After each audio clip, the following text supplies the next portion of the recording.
Do you think it's more easy to manage money and finances, or people?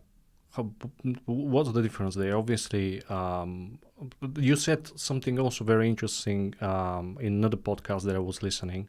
You said that, and I'm going to quote it here, that you can't manage how somebody feels about something, which I really enjoyed. I mean, you can't really manage that. Yeah, so I had a really interesting experience. I always wanted to work in events.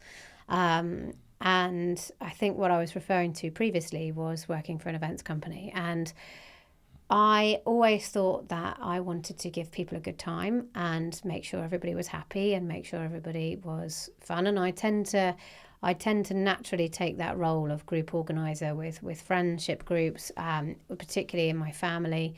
And then I went to work for an events company, and I realized that moving from construction to the events company, that when we hosted these events, you'd have like 150. We did an event, we had 300 people there.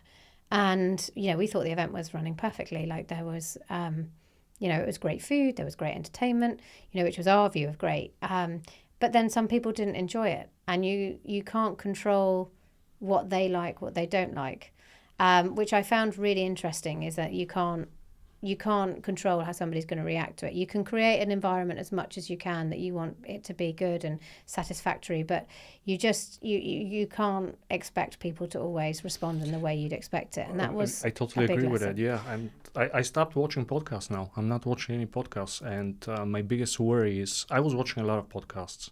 Obviously, Joe Rogan, who is the top of the top, but I think part of it why I stopped doing that is just I don't want to be influenced in any way, or unconsciously trying to imitate or be like somebody else, or try to emulate how somebody reacts or what questions they ask, and I just have to find my own way. There's this great movie director, Orson Welles. Obviously, he directed Citizen Kane.